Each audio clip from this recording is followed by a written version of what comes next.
Hi friends, welcome to my channel. ఈరోజు వీడియోలో నేను మనం వాడని దుపట్టాస్ ఏదైతే ఉంటాయో చున్నీలు కానీ అలాంటివన్నీ అవి ఎలా రీయూస్ చేయాలనేది నేను మీకు చూపిస్తానండి. సో చూసారు కదా, ఇక్కడ మీకు చూపిస్తున్నటువంటి ఈ దుపట్టా అనేది చాలా ఇయర్స్ది అనమాట. అది దుపట్టా. సో దాన్ని ఎలా పడేయటం ఇష్టం లేక మేము ఇలా పిల్లో కవర్స్ లాగా చేయించుకున్నాము. సో ఇది సిల్క్ది, అదైతే పట్టుదండి. మీకు కావాలనుకుంటే టేబుల్ కవర్లా కూడా యూజ్ చేసుకోవచ్చు.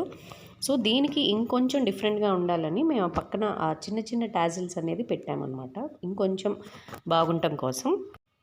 ఇలాంటివి అయితే అంటే మనం దివాన్ మీద యూస్ చేసుకోవటం కోసం చిన్న చిన్న సైజులోకి చేయించుకున్నాం. సో ఎందుకు అంటే ఇలా ఈ చిన్న చిన్న సైజులు అయితే మనకి అరౌండ్ 2 పిల్లోస్ 3 పిల్లోస్ దాకా రావచ్చని మేము ఇలా ఐడియా అనుకున్నాము. సో చూసారు కదా ఎంత కలర్ఫుల్గా ఉన్నాయో, చాలా నీట్గా కనిపిస్తుంది మనం దివాన్ మీద పెట్టుకున్నా కూడా. ఆ సైడ్ టాజిల్స్ మనకి కాంట్రాస్ట్ కలర్లో వేసుకుంటే ఇంకా అందంగా కనిపిస్తుందండి. కూడా ఈ ఐడియాని ఫాలో అవ్వండి. మీ ఇంట్లో ఏదైనా పాత దుపట్టాస్ ఏదైనా ఉంటే ఇలా ట్రై చేయండి ఫ్రెండ్స్. సో మీకు ఈ వీడియో నచ్చింది అనుకుంటున్నాను. మీకు కనుక ఈ వీడియో నచ్చినట్టయితే లైక్ చేయండి, షేర్ చేయండి, సబ్స్క్రైబ్ చేయండి. Thank you.